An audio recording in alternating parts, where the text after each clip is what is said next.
Hello student, I Mohammad Saqib Asmi, your biology teacher. तो student, अभी तक हमने इस चैप्टर में आवर इन्वायरमेंट वाले चैप्टर में कुछ इंपॉर्टेंट टॉपिक को डिस्कस कर लिया। फॉर एग्जांपल, जैसे हमने सबसे पहले स्टार्ट किया कि जो हमारा इन्वायरमेंट या इकोसिस्टम है वो किन कंपोनेंट से मिलकर बना हुआ है। हमने देखा कि बायोटिक एंड एबायोटिक कंपोनेंट्स के बारे में पढ़ा।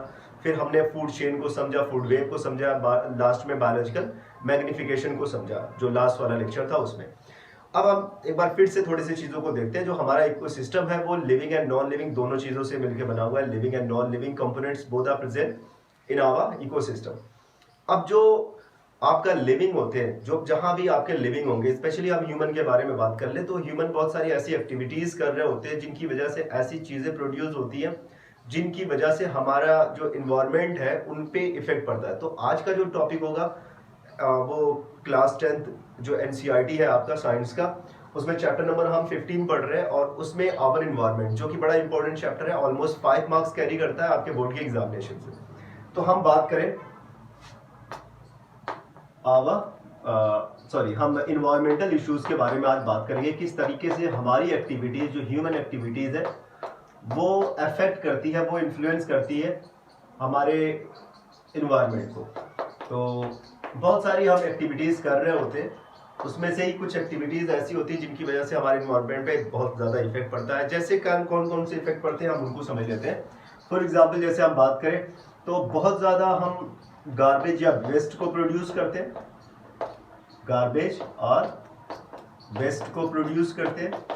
सेकेंड, इसमें जो है वो आपका है कि उस हमारी एक्टिविटीज की वजह से जो ओजोन लेयर होती है, ओजोन लेयर का डिप्लीशन हो रहा है, ozone layer depletion, this is another type of environmental issue.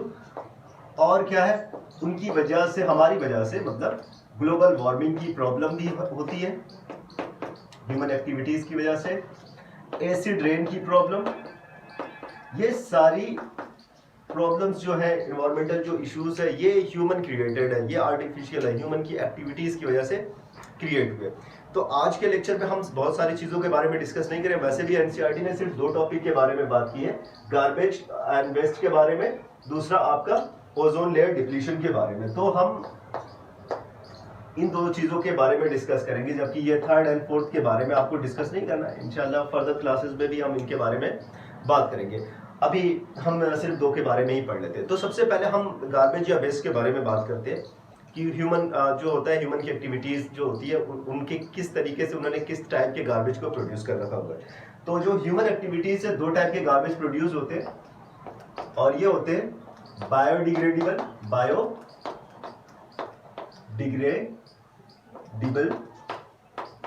Waste होते हैं एंड नॉन बायोडिग्रेडेबल वेस्ट।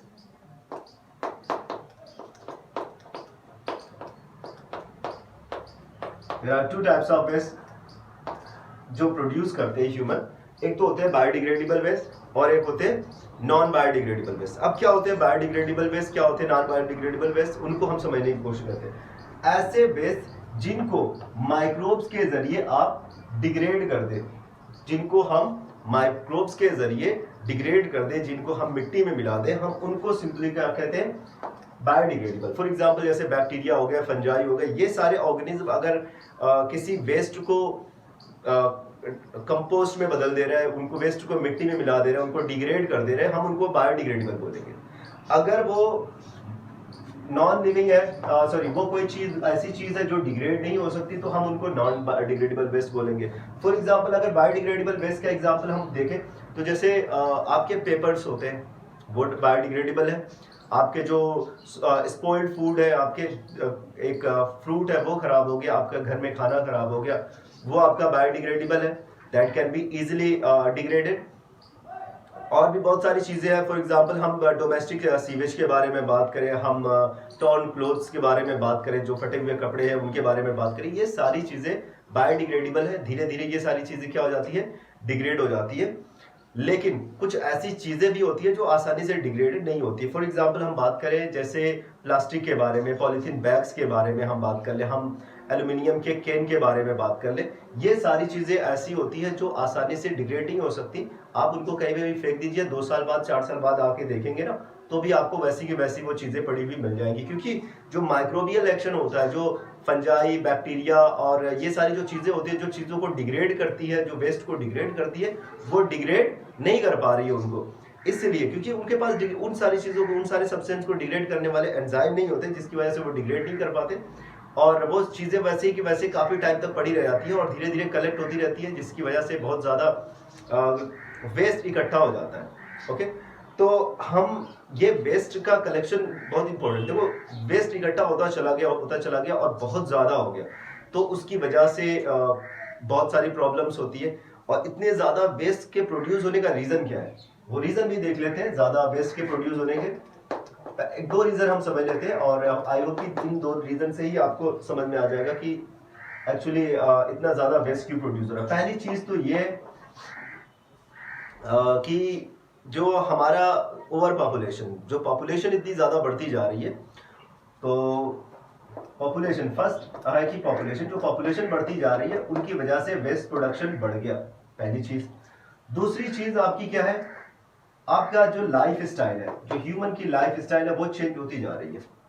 अब पहले इंसान कम ऐसे जो डिग्रेडेबल चीज़ों को ज़्यादा यूज़ करता था, और लेकिन आज बायोडिग्रेडेबल चीज़ों, नॉन बायोडिग्रेडेबल चीज़ों को ज़्यादा यूज़ करने लगा, थोड़ा हाइजीनिक बनने के चक्कर में। प्लास्टिक का बोतल के बारे में बात करें, जैसे होता क्या था ना, कि मैं इसके बारे में बता दे रहा हूँ। जैसे एक टाइम हुआ करता था कि लोग कुल्हड़ में चाय पिया करते थे, फिर धीरे धीरे चाय जो है ना, आज तो हर जगह चाय बिकने लगी है, हर कोई चाय पीने लगा है, बहुत ज़्यादा, पहले से ज़्यादा लोग चाय पीना शुरू कर दिए। और वो पहले तो बीच में प्लास्टिक का यूज़ करने लगे लोग। प्लास्टिक इसलिए क्योंकि लोग हाइजीनिक थे, लोग एक ही कुल्हड़ से बार बार या फिर एक ही कप से वो लोग चाय पीना पसंद नहीं करते थे। एक ही जो शीशे का ग्लास आता था, उससे लोग पहले चाय पीते थे, अब उससे चाय पीना पसंद नहीं करते। लोगों को लगता था कि नहीं, पता नहीं कैसे साफ से धुलते हैं, या अच्छे से धुलते हैं कि नहीं धुलते, या फिर बहुत केयर करते हैं कि नहीं इन सारी चीज़ों का। तो उसकी वजह से लोगों ने प्रेफर करना शुरू कर दिया, जो प्लास्टिक के कप्स आते थे उनको उन्होंने प्रेफर करना शुरू कर दिया, उन्होंने उनका यूज़ ज़्यादा करना शुरू कर दिया। अब जब वो ज़्यादा यूज़ होने लगे, उसकी वजह से डिस्पोजल्स जो है वो बढ़ने लगे। ये आपके प्लास्टिक्स के जो कप है, जगह जगह आपको गिरे हुए दिख जाते थे। फिर लोगों ने कहा कि नहीं, इसका रिप्लेसमेंट वही है, इनको जल्दी से हटाया जाए, फिर से कुल्हड़ वाली जो चीज़ है वो फिर से उसको ट्रेंड में लाया जाए। तो उन्होंने दोबारा किया, लेकिन अब इतना ज़्यादा लोगों ने चाय का इस्तेमाल करना शुरू कर दिया, और कुल्हड़ को बनाना इतना आसान है नहीं, क्योंकि ये जो कुल्हड़ होता है वो मिट्टी जो होती है ना, फर्टाइल लेयर होती है ना, वो उसको यूज़ करने लगे लोग। तो उनकी हेल्प से कुल्हड़ बनता है, और जब उसको यूज़ करने लगे, उस फर्टाइल लेयर को यूज़ करने लगे, उसकी वजह से क्या हुआ कि जो एग्रीकल्चरल लैंड है ना, वो उस पर बड़ा इफेक्ट पड़ा।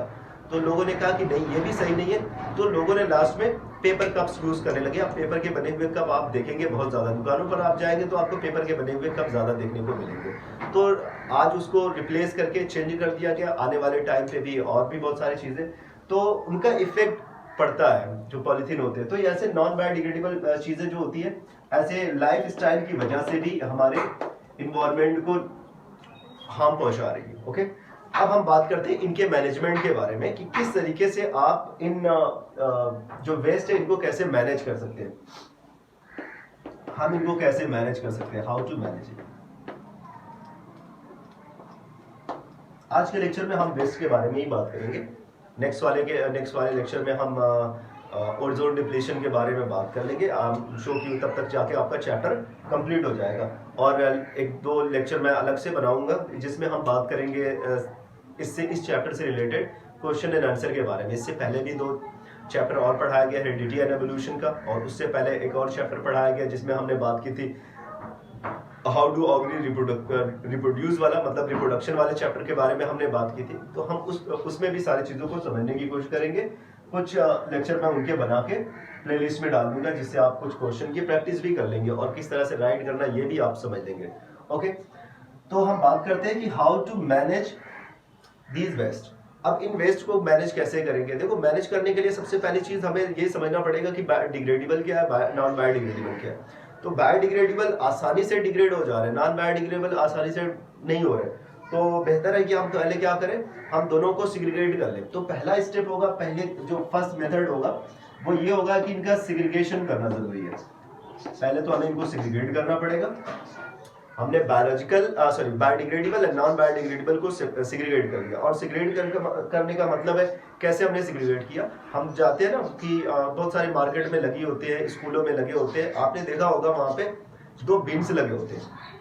वो बिन जो होते हैं एक ब्लू कलर के होते हैं, हम बिन का यूज करते हैं, बिन्स का यूज करते हैं। 2 कलर में बिन्स पाए जाते हैं, एक होते हैं ब्लू और एक होते हैं ग्रीन। आपने स्टेशन पे देखा होगा, आपने मार्केट में देखा होगा, आपने स्कूल में देखा होगा, किसी कार्यालय में आप गए होंगे, वहां पे ऑफिस में गए होंगे किसी इंपॉर्टेंट जगह पे, तो वहां पे भी आपको देखने को मिल गया होगा। तो वहां पे एक ब्लू होता है और एक ग्रीन होता है। ब्लू एक्चुअली नॉन बायोडिग्रेडेबल के लिए होता है, ये नॉन बायोडिग्रेडेबल के लिए होता है। और बायोडिग्रेडेबल के लिए आपका क्या होता है, ग्रीन वाला। आपके पास अगर बायोडिग्रेडेबल वेस्ट है आप उसको ब्लू में डाल दीजिए, ग्रीन में डाल दीजिए। अगर नॉन बायोडिग्रेडेबल है तो आप उसको ग्रीन में ब्लू में डाल दीजिए, तो उसमें डाल दीजिए। तो अब उसके बाद वो जब पहले तो ये सेग्रीगेट हो गया, पहले तो आपने इसको अलग कर दिया। जब ये अलग हो गया तो अब हम क्या, जब एक बार आप नॉन बायोडिग्रेडेबल एंड बायोडिग्रेडेबल को आप सेग्रीगेट कर लेते हैं तो फिर हम उनका क्या करते हैं, सेपरेटली उनको मैनेज कर सकते हैं। तो हम क्या करेंगे, कैसे, पहले हम देखते हैं कि कैसे हम बायोडिग्रेडेबल को मैनेज कर सकते हैं, फिर कैसे हम नॉन बायोडिग्रेडेबल को मैनेज कर सकते हैं। बायोडिग्रेडेबल को मैनेज करने के लिए वैसे हम 2 मेथड यूज कर सकते हैं। एक होता है डंपिंग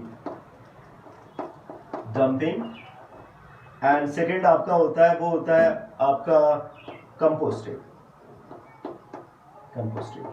तो डंपिंग और कंपोस्टिंग ये सिंपल सा मेथड है जो हम, क्योंकि ये डिग्रेडेड है, माइक्रोबियल एक्शन का इस पे काफी इफेक्ट पड़ेगा। उनके पास वो एंजाइम पाए जाते हैं जिनकी हेल्प से इनको क्या किया जा सकता है, डाइजेस्ट किया जा सकता है। और ये फूड चेन के अंदर इंटर नहीं हो सकते, बायोडिग्रेडेबल फूड चेन के अंदर इंटर नहीं हो सकते। साथ ही साथ अगर नॉन बायोडिग्रेडेबल भी इनके साथ आ गए डंपिंग के टाइम पे, हम क्या करते हैं ना, किसी जो लो लाइंग एरियाज होते हैं, जो बड़े बड़े गड्ढे होते हैं शहरों से बाहर या फिर किसी टाउन से बाहर, वहां पे हम इन सारे कचड़ों को डालते रहते हैं, वहां पे डंप करते रहते हैं। कुछ टाइम बाद या फिर कुछ साल बाद जब वो भर जाता है तो उसके ऊपर 1-2 मीटर जो होता है ना, वो मिट्टी लाके पाट देते हैं, उसके ऊपर लाके मिट्टी डाल देते हैं। फिर उस एरिया को, उस जगह पे जहाँ पे क्या हुआ करता था, एक लैंडफिल बन गया था, वहां पे क्या करेंगे कि वहां पे पार्क और प्लांट लगा देते हैं, जिसकी वजह से वहां पे पार्क बन जाता है, लोगों बच्चों के लिए खेलने की जगह हो जाती है। पहला तो ये हो गया। दूसरा तरीका क्या हो सकता है, कंपोस्टिंग। यहाँ पे नॉन बायोडिग्रेडेबल आपका एकदम नहीं होना चाहिए, क्योंकि बायोडिग्रेडेबल जो होते हैं ना वो तो इसमें मिक्स हो सकते हैं, बट नॉन बायोडिग्रेडेबल आप बहुत ही हार्मफुल हो सकता है, जिसके बारे में हमने पहले भी बायोलॉजिकल मैग्निफिकेशन वाले बात की थी।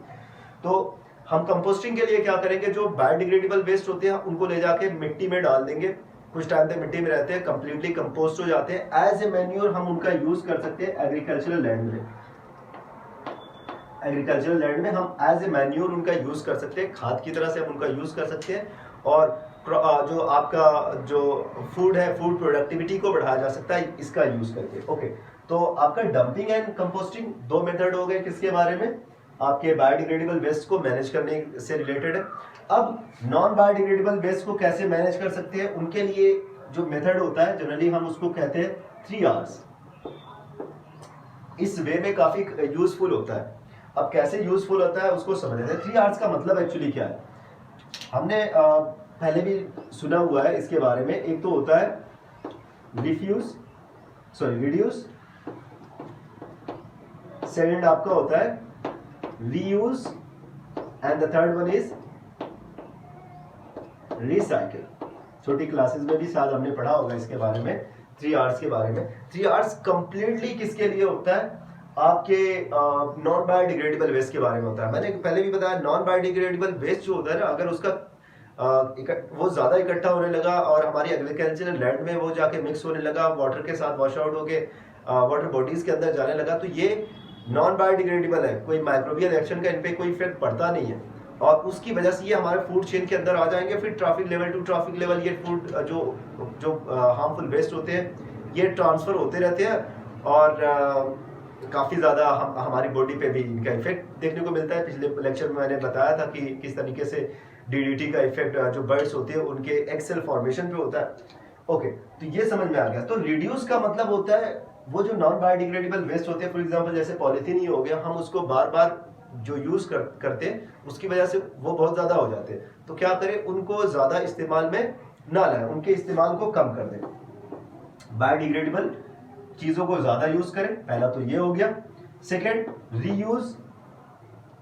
रीयूज़ का मतलब होता है कि आपने पॉलीथीन को लिया, आपने उस पॉलीथीन को ले जाके फेंक दिया, फिर दूसरे दिन गए सब्जी लेने के लिए, दोबारा पॉलीथीन को यूज़ करते हैं, फिर उसको फेंक देते हैं, फिर तीसरे दिन गए, ऐसे करके तो बहुत ज़्यादा आपका जो होता है ना वेस्ट निकल रहा है। तो बेहतर है कि आप एक ही पॉलीथीन, क्योंकि वो नॉन बायोडिग्रेडेबल है, ख़राब नहीं होगी, आप उसी पॉलीथीन में कई दिन सब्जियां ले सकते हैं और आप अपने यहाँ पे उनको रिड्यूस कर सकते हैं, अपने यहाँ वेस्ट प्रोडक्शन को रिड्यूस कर सकते हैं।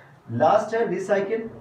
रिसाइकिल का मतलब होता है हम उनको रिसाइकिल भी करवा सकते हैं, क्योंकि आपने देखा होगा कि जो प्लास्टिक होते हैं, इन सारी चीज़ों को उठाने वाले आते हैं लोग, उनको उठाते हैं और लेके जाते हैं और फिर बाद में वही टॉयज की फॉर्म में या फिर बाल्टी उल्टी जो बन रही होती है ना, आपके यहाँ मार्केट में अवेलेबल होती है, वो सारी चीज़ें जो अच्छी पॉलीथीन आती है, फिर उन्हीं को वापस रिसाइकिल करके फिर से कोई दूसरी चीज़ें खिलौने बना के वो मार्केट में अवेलेबल करते हैं। तो ये आई होप कि आपको समझ में आ गया होगा कि क्या किस तरीके से हम इनको कंट्रोल कर सकते हैं। अदरवाइज हर चीज़ का रिप्लेसमेंट ढूंढा जा रहा है कि इंडिया में ही बैन कर दिया गया, यहाँ पे बैन कर दिया गया और बहुत सारी जगहों पे प्लास्टिक को बैन कर दिया गया, उनके यूज़ नहीं करने दिया जा रहा है। लेकिन फिर भी क्योंकि बहुत सारी जगहों पे कहीं कहीं पे ये ज़रूरी भी हो जाता है नॉन बायोडिग्रेडेबल वेस्ट, जिसकी वजह से इस्तेमाल करना पड़ जाता है, क्योंकि हर जगह तो हम उसका कोई रिप्लेसमेंट तो कोई, या नॉन बायोडिग्रेडेबल है तो उसकी जगह पे बायोडिग्रेडेबल को यूज़ तो कर नहीं सकते। तो इस तरीके से हम इनको मैनेज करने की कोशिश करते हैं। तो आज के लेक्चर में बस इतना ही, क्योंकि बहुत ज़्यादा है नहीं आपका उसमें वेस्ट के बारे में और उसके मैनेजमेंट के बारे में, जितना भी है हमने यहाँ पे डिस्कस कर लिया है। बाकी जो एक्टिविटीज़ है आप उनको, बुक में एक्टिविटीज़ दी गई है, आप उनको करने की कोशिश करें, बहुत अच्छी अच्छी एक्टिविटीज़ है और डेटा तैयार कर सकते हैं उससे जाके आपको हो सकता है कि आपको छोटे आपको लोकल एरियाज में विजिट करने को भी मिल सकता है इसको लेकर। चलिए, तो यहाँ तक आपकी समझ में आ गया। कोई प्रॉब्लम है, कोई कंफ्यूजन है, अगर कोई डाउट है, और आप इवन कि आप अपना फीडबैक भी कमेंट बॉक्स में आप डाल सकते हैं। तो आज की लेक्चर बस इतना ही। Thank you so much.